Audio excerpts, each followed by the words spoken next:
Space Jam: A New Legacy is the long-awaited sequel to the 1996 Space Jam movie with Michael Jordan, where he teams up with the Looney Tunes to take on aliens in a game of basketball. In the new movie, LeBron James, now as the star taking the mantle from Jordan, has to rescue his son from an AI in a virtual reality world through the game of basketball. So the first Space Jam is a childhood classic for many, but I did not see that movie until the day before I watched the sequel.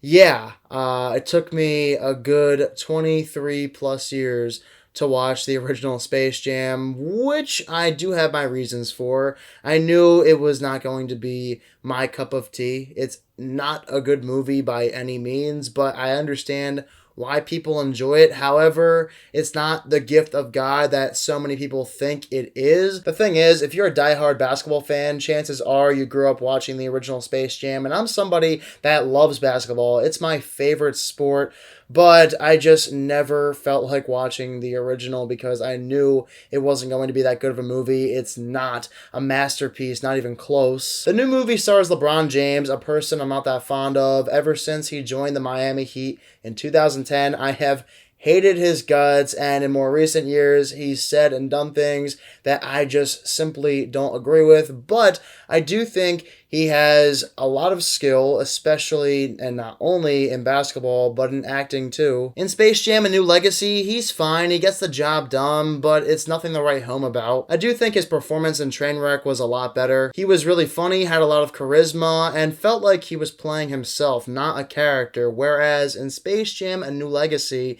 it feels like Warner Bros.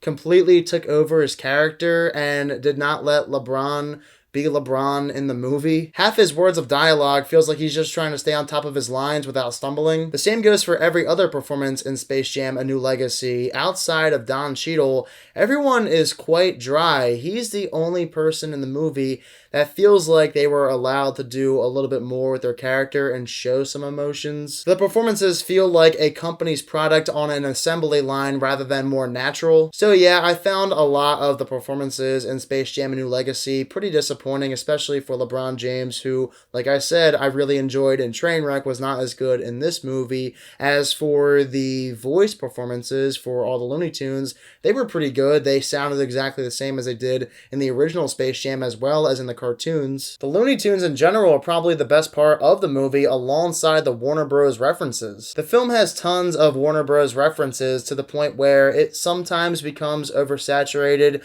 with Warner Bros. Characters, and at that point, it felt like the movie was just an advertisement for Warner Bros. As if it was trying to promote its products. But each time a new reference came up in Space Jam: A New Legacy, I will admit I did enjoy it. I also think the visual effects in Space Jam: A New Legacy are really well done. They are far and away better than the visual effects in the original. And I can even say the film's finale, the basketball game itself, is one of the movie's best sequences. Several of the elements we see during the film's finale, the basketball game, are very similar to what we see at the end of the original Space Jam, and this movie doesn't do much to differentiate itself from the original, which can make the film feel stale. Like that first movie too, there are points in the film where it does drag, but also A New Legacy is about a half hour longer than the original, and I ask myself why? What is the reasoning behind making this movie 2 hours long? There is no need for this film to be as long as it is. In the end, Space Jam: A New Legacy is almost exactly what I expected it to be. A film that has a lot of bright colors, the visual effects look really good, the finale is entertaining, and I enjoy a lot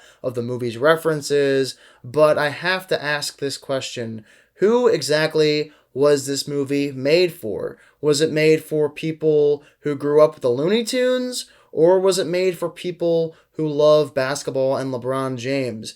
I have a feeling a lot of people didn't see this movie because nobody really knows who it was made for. I saw this movie on Friday, but I'm already starting to forget about it. I'm sure by the end of this month I will have fully forgotten about it. So I am giving Space Jam: A New Legacy a 52%.